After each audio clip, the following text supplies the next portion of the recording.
बहुत लंबे इंतजार के बाद जेसीबी की जो खुदाई की गई है, आप देख पा रहे होंगे जेसीबी ने जो खुदाई है वो समथिंग बहुत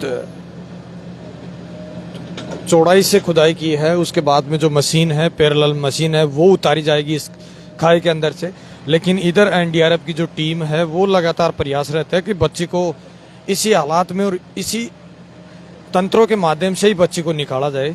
देखिए, हम भी लगातार प्रयास कर रहे हैं कि बच्ची को सेफ हालात में आ जाओ ही नहीं, सेफ तरीके से बच्ची को निकाला जाए बाहर। लेकिन लामबंद होकर एनडीआरएफ और एसडीआरएफ की टीमें हैं वो प्रयासरत हैं। करीब रात के 1 बजे हैं, लेकिन पूरी तरीके से लामबंद है। मौके पर आला अधिकारी अभी मौजूद है। जिस तरीके से एसडीएम बात करें कोटपुतली से, पावटा से एसडीएम मौके पर मौजूद है। और तमाम जो कवायद हैं, जो लंबा इंतजार करने के बाद जो प्रयास है वो बच्ची को बचाने के लिए प्रयास किया जा रहा है। और प्रयास किया जा रहा है कि 1 से 1.5 घंटे के अंदर बच्ची को निकाल लिया जाएगा। लेकिन जो मशीन लगाई जाएगी, पैरेलल मशीन लगाई जाएगी, ये बुलडोजर आपके सामने खड़ा है, उसके बाद में मशीन यहाँ लगाई जाएगी। वो उस मशीन की को लोगों को पूरी तरीके से इंतजार है। कब तक क्लियर हो पाएगा ये अभी हम मौके पर नहीं कह सकते कि किस तरीके से इंतजार रहेगा, कब तक वो बच्ची बाहर निकल पाएगी। लेकिन करीब 50 घंटे गुजर जाने के बाद अभी भी जिस तरीके से अगर जनता की बात करें तो बड़ी संख्या में मौजूद है कार्यकर्ता, आसपास लोग जो आग बाड़ के वहाँ बैठे हैं और इंतजार ही कर रहे हैं कि वो दुख की घड़ी से लोग दूर हो। सरपंच साहब, करीब 50 घंटे गुजर गए, अब क्या सोच रहे हैं आप? देखिए, कल से बराबर हम और हमारे सभी जनप्रतिनिधि लोगों ने एक ही बात कही है कि प्रशासन को दूसरा स्तर पे भी कार्रवाई करने के लिए पर्याप्त तरीके से तैयार रहना चाहिए था। और आज दिन भर से लगातार इसी बात के लिए हम अडामेंट हैं कि आप इसके साथ साथ में दूसरी प्रक्रिया के तहत भी बच्ची को स्वस्थ निकालने की आप प्रक्रिया करनी चाहिए थी। उसके बाद में 1 घंटे पहले एक जेसीबी चल रही है। सुबह से एक मशीन, कभी फरीदाबाद से आने की बात करते हैं, कभी भीलवाड़ा से आने की बात करते हैं, कभी बगरू से आने की बात करते हैं, कभी गुरुग्राम से आने की बात करते हैं। जब तक भी वो मशीन अभी तक मौके पे पहुंची नहीं है। इस वजह से स्पष्ट ये होता है कि जो ईश्वर को लिखा है वो होगा। लाखों लाखों लोगों की दुआएं हैं बेटी चेतना जाट के साथ कि ईश्वर की शक्ति से वो स्वस्थ हमारे बीच में आएगी। लेकिन मैं ये जरूर कह सकता हूँ कि चेतना जाट हिंदुस्तान में, इस राजस्थान में, इस सरकार के लिए एक पहचान और नाम छोड़ करके जाएगी, जो कि अब तक भी किसी भी सरकार के एक भी जनप्रतिनिधि ने ये प्रशासन के लोगों को ये नहीं कहा कि सरकार से क्या सहयोग चाहिए, क्या मदद चाहिए, हम आपकी क्या मदद कर सकते हैं। बार बार मीडिया सामने जाने के बाद में भी जनप्रतिनिधि बच रहे हैं। एक भी प्रशासन का अधिकारी किसी भी तरीके से कोई बात कहने के लिए तैयार नहीं है। बार बार हम ये पूछ रहे हैं कि क्या मूवमेंट है, परिवार की हालत गंभीर है, लाखों लोगों की दुआएं टिकी हुई है। पूरे क्षेत्र के लोग, कल से भूखे प्यासे लोग इस बेटी को देखने के लिए पूर्ण तरीके से आंखों की पलक बिछाए बैठे हैं। लेकिन प्रशासन पूर्ण तरीके से मुर्दात की तरीके से हर बात का जवाब देने के लिए बच रहा है। लेकिन मैं अंतिम दौर में, क्योंकि सत्य बात बड़ी कटु होती है, किसी को अच्छी भी लगेंगी या किसी को गलत लगे, लेकिन समय पे बातें बड़ी याद रहती हैं। मैं इतना बात कह सकता हूँ कि सब कुछ ईश्वर के भरोसे है। सरकार प्रशासन पे संपूर्ण तरीके से आम जन का विश्वास उठ चुका है। जो भी होगा वो ईश्वर पे है और ईश्वर पे पूर्ण भरोसा है। आज बजरंगबली जी का बार है कि हमारे बीच में ये मासूम बच्ची एक नई जिंदगी लेकर के हमारे बीच में आएगी। लेकिन ये चेतना जाट इस राजस्थान के लिए, सरकार के लिए एक संदेश छोड़ के जाएगी, जिसका समय पे जनता जरूर जवाब मांगेगी। हो सकता है मैं सत्य कह रहा हूँ, किसी को बुरा लग रहा होगा, लेकिन कहीं ना कहीं प्रशासन के लोग भी एक भी बात वास्तविकता बताने के लिए सामने आने के लिए तैयार नहीं है, कुछ बताने के लिए तैयार नहीं है।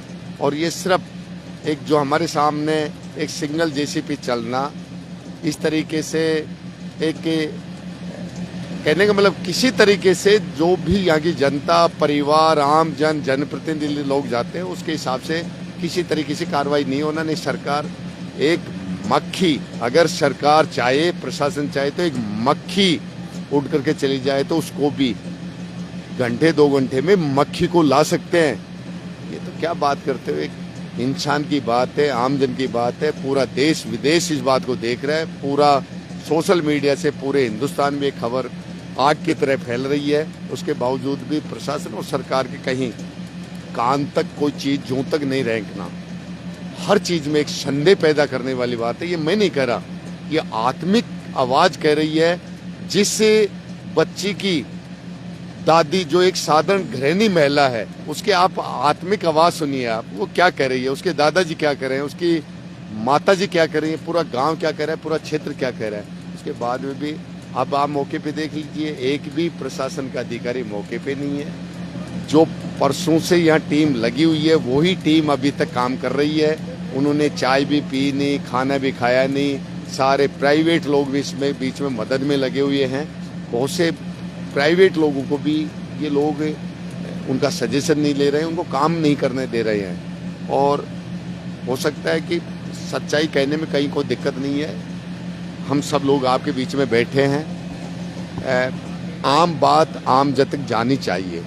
लेकिन फिर मैं ये कह रहा हूँ, ये आत्मिक बात है, आत्मिक आवाज़ है, दिल की आवाज़ है ये, कि चेतना जाट राजस्थान पे, सरकार पे एक वो संदेश छोड़ के जाएगी जो हर व्यक्ति को ये सरकार, ये प्रशासन, यहाँ का एक एक जनप्रतिनिधि की जवाबदेही बनेगी, जो जवाब देने के लिए लोग कतराएंगे। ये बेटी संदेश छोड़ करके जाएगी। बाकी हमारे को पूर्ण तरीके से ईश्वर पे भरोसा है, सब कुछ ईश्वर के भरोसे ये चल रहा है। और जैसा ईश्वर पे जैसा वो रखेगा, जैसे रहना पड़ेगा। लेकिन फिर भी हम अंतरात्मा से कहते हैं कि हमारे बीच में ये बेटी सुरक्षित आए, जो सब लोगों की जो दुआएं भावनाएं हैं उनकी एक जीत हो और वापस इस घर में खुशियाँ आए। ईश्वर हमारी मदद करे। विराटनगर से पूर्व विधायक इंदिराजी गुजर के भाई राजेश गुजर भी यहाँ मौके पर हैं। राजेश भाई, मैंने कई ऐसी घटनाएं देखी है जहाँ बच्चों को सुरक्षित भी निकाला गया है। बात करें कोटपुतली की तो बड़ा रेस्क्यू चल रहा है, लगभग 50 घंटे गुजर गए। आप किस तरीके से मानते हैं इस घटना को? देखिए तेजपाल भाई, इसमें सरकार का पूरी तरह फेल्यूर है, क्योंकि यहाँ ना तो अधिकारी, ना कोई जनप्रतिनिधि, मौके का जनप्रतिनिधि, हर आदमी अपनी जिम्मेदारी से बचने की कोशिश कर रहा है। कोई जवाब देने को तैयार नहीं है कि क्या हो रहा है क्या नहीं हो रहा। अभी मैं और सरपंच साहब दोनों गए तो अधिकारियों ने हमें देखने तक नहीं दिया वहाँ कि क्या हम कोशिश कर रहे हैं बच्चे को बचाने के लिए। आज ये बेटी इस परिवार की बेटी नहीं है, पूरे हिंदुस्तान की बेटी है। तो हम सब की भी यही कामना है कि बेटी सकुशल बाहर आए, लेकिन इसमें पूरी तरह सरकार फेल है। ना कोई संसाधन अभी तक यहाँ पहुँचे हैं। मशीन की जो बात हो रही थी, कल से मशीन के बारे में बोल रहे हैं कि एक घंटे में आ रही है, 2 घंटे में आ रही है, लेकिन ना तो अभी तक यहाँ मशीन पहुंची है, केवल एक जेसीबी लगा रखी है, उसी से काम चल रहा है। नहीं, अपडेट क्या मिला आपको? अभी आप जाके आए थे, एसडीएम से मिल रहे थे, पावटा एसडीएम आपसे बातचीत कर रहा था, क्या अपडेट है? अपडेट कुछ नहीं, अधिकारी अपनी जवाबदेही से बच रहे हैं, कोई जवाब देने को तैयार नहीं है। सब लोग गुमराह करने का काम कर रहे हैं। हम जाके आए, हमें केवल एक ही जवाब दिया कि हम कोशिश कर रहे हैं। लंबा समय गुजर गया, लोगों की आशाएं अभी भी बनी हुई है कि बच्ची सकुशल होगी। किस तरीके से मूवमेंट कुछ दिख रहा है? नहीं, अभी तक कोई मोमेंट नहीं दिखा। और हम सब लोगों की कामना यही है कि बच्ची सकुशल बाहर आए। सरपंच साहब, अभी दौसा की घटना आपने देखा होगा, पूरा प्रशासन लावा लश्कर के साथ तैयारी में जुट गया था। जब से घटना लगी 2 घंटे के बाद में तो कम से कम 50 तो वहाँ ट्रैक्टर मौके पर मौजूद हो गए थे, कई सारी जेसीबी आ गई थी और पूरे तरीके से 10 लाख रुपए का आर्थिक सहयोग परिवार को तुरंत घोषणा कर दी थी। किरोड़ी लाल मीणा आपदा प्रबंधन मंत्री थे। आप क्या चाहते हैं, आपदा प्रबंधन मंत्री तक इस तरह की खबर आप करें पूरे हिंदुस्तान में फैल गई, क्या राजस्थान के जो आपदा प्रबंधन मंत्री है वहां तक नहीं पूछी ये बात? अरे सर, इससे ज्यादा बड़ी बात हम क्या कह सकते हैं कि यहाँ 4 से 5 हमारे आसपास के एमएलए जो हैं वो सरकार के प्रतिनिधि हैं और सरकार के बहुत नजदीक में लोग हैं। अभी तक किसी ने इस परिवार की, इस घटना की खैर खबर तक नहीं लेना। इस क्षेत्र के लिए दुर्भाग्यपूर्ण बात है, हमारे लिए कलंक वाली बात है मैं बार बार ये कह रहा हूँ, और ये बात आप लोगों को प्रशासन के लोगों से पूछना चाहिए, सरकार के नुमाइंदों से पूछना चाहिए कि इस स्थिति में आप क्या कर रहे हैं, प्रशासनिक लोग क्या कर रहे हैं। जब मैं खुद इस बात को कह रहा हूँ कि आप 2 घंटे से ये टूटी फूटी एक जेसीबी चला रखी है, अगर आपको तुरंत प्रभाव से आपको कोई मदद करनी थी, व्यवस्था देनी थी, तो यहाँ 50, 20, 30, 50, 100 जेसीबी चल सकती थी। ये कार्य कल से भी चल सकता था, दूसरा मूवमेंट कल से भी चल सकता था। ये सारी चीजें कहीं ना कहीं प्रशासन की कमजोरी। आपकी पार्टी भी बड़ा वर्चस्व रखती है, फिर आप खामोश क्यों हैं? आपके नेता कहाँ हैं फिर?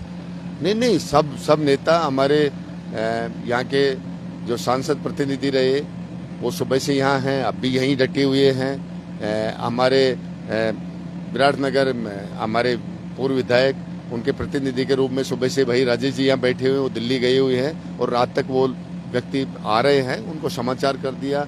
शाहपुरा विधायक मनीष जी यहाँ आए हुए हैं और बहुत से हमारे समस्त जनप्रतिनिधि। और मैं ये नहीं करता कि हमारी कोई पार्टी इस ऐसी घटना में सर्वदलीय लोग, सारे समाजों के लोग, सब समुदायों के लोग, सब विचारधाराओं के लोग, सब लोग इसी भावना से बैठे हुए कि हमको जल्द से जल्द ये बच्चे सुरक्षित मिले और भगवान मदद करे। लेकिन प्रशासन पूर्ण तरीके से फेल है और सरकार की कोई जवाबदेही नहीं है और ये स्पष्ट दिख रहा है। मैं नहीं कह रहा, ये सारी चीजें आप देख लीजिए, मौके पे कौन है, क्या स्थिति है, आप सारे मौके पे देखिए ना और लोगों से पूछिए। ये देखिए, प्रयास लगातार किया जा रहा है, बच्चे को, जो बच्ची है उसको सकुशल निकाला जाए। आ जाओ ऑफिस। देखिए, जो एसडीएम है मौके पर मौजूद है, पावटा एसडीएम है वो है, कोटपुतली से एसडीएम है वो मौके पर है। किस तरीके से मानते हैं जो कार्रवाई कर रहा है, जेसीबी चल रही है और जो मशीन है वो मौके पर है। देखिए तेजपाल भैया, आप लगभग 36 घंटे होने जा रहे हैं इस मामले को, इस घटना को, और निश्चित रूप से मैं ये कहूँगा कि बड़ी घोर लापरवाही प्रशासन की तरफ से देखी जा सकती है। यहाँ पे कह रहे हैं कि भाई कलेक्टर मैडम छुट्टी पे है। कलेक्टर मैडम अगर छुट्टी पे तो कमिश्नर को मौके पे आना चाहिए था। यहाँ पे एडीएम साहब यहाँ पे मौके पे थे। एडीएम साहब खुद ना कोई फैसले ले पा रहे हैं वो 36 घंटे से। आप देख सकते हैं 36 घंटे से इन 2 राडों की मदद से उस बच्ची को बाहर निकालने की जुटे हुए हैं एनडीआरएफ के लोग, लेकिन अभी तक कामयाबी नहीं मिली है। इसमें कहीं ना कहीं ना तो कोई सरकार का नुमाइंदा यहाँ पे कोई बोलने के लिए तैयार है और ना कोई प्रशासन का। आप प्रशासन से भी बात करेंगे तो कोई इसकी जिम्मेदारी लेने को तैयार नहीं है। इसकी घोर लापरवाही है प्रशासन की, और अब तो ये तो वक्त बताएगा कि इस जिम्मेदारी का लापरवाही जो हुई है इसकी आखिर जिम्मेदारी कौन लेगा।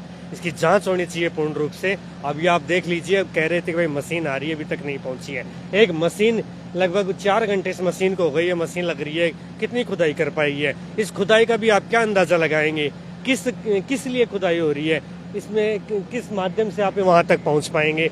ये मुझे जहां तक लगता है सिस्टम का फेलियर है। सुभाष चंद्र मेहरानिया। क्या मानते हैं, किस तरीके से कार्रवाई कर रहा है, कमी किस तरीके से प्रशासन दिखाई दे रही है, या किस तरीके से प्रशासन की कमी ये है कि अभी तक रात का 1 बज गया, अभी तक इनकी मशीन नहीं आई। आ रहा है 1 घंटा लगेगा, 1 घंटा आ गया।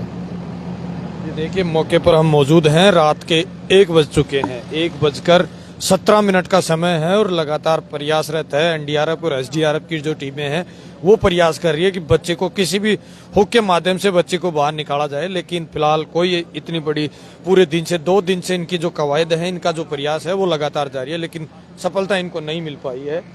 हम भी चाहते हैं कि बच्ची सकुशल बाहर निकले और किसी भी हालात में बच्ची को बाहर निकाला जाए। अरे साहब, आज 4था दिन हो गया है बच्चे ने गिरे से, कोई प्रशासन कोई सुनाई नहीं कर रहा है। आम आदमी में गुस्सा हो रहा है, नहीं कुछ काम कार्यकाल कुछ भी नहीं हो रहा है। भाई आ जाते हैं यार, छोटा मोटा काम कर रहे हैं, वो सरिया डाल रहे हैं, उनको निकाल लेते हैं, फिर बाद के महीने, और कुछ भी नहीं हो रहा है, कोई सुनाई नहीं हो रही है। आज 4 दिन हो गए बच्चे को गिरे, कोई मतलब ही नहीं है, कोई कुछ भी नहीं कर रहे। बोलो, ये बात हो रही है। देखिए, पूरी तरीके से पुलिस के आला अधिकारी यहाँ मौके पर हैं, लेकिन जो लोग कह रहे हैं कि प्रशासन जो कार्रवाई कर रहा है वो, इसमें एसडीआरएफ और एनडीआरएफ की टीमें तो लामबद्ध होकर कार्रवाई कर रही है, लेकिन बड़ा संकेत यहाँ चला जाता है कि 2 दिन से रेस्क्यू लगातार किया जाना, लेकिन एक तरफ जो ए सेक्शन को लेकर आप बैठे हैं, इस तरफ का जो बी सेक्शन है वो कहीं ना कहीं 150 फीट खाई खोदने में कम से कम 1 दिन का पूरा वक्त चाहिए, वो लंबा समय चाहिए। उसके बाद में बच्चे की जो हालात पता नहीं अब कौन सी स्थिति में हो और बच्ची को बचाया जा सकता था, लेकिन जिस तरीके से टाइम गुजरता जा रहा है लोगों की जो संभावना है वो कहीं ना कहीं बिगड़ती नजर आ रही है।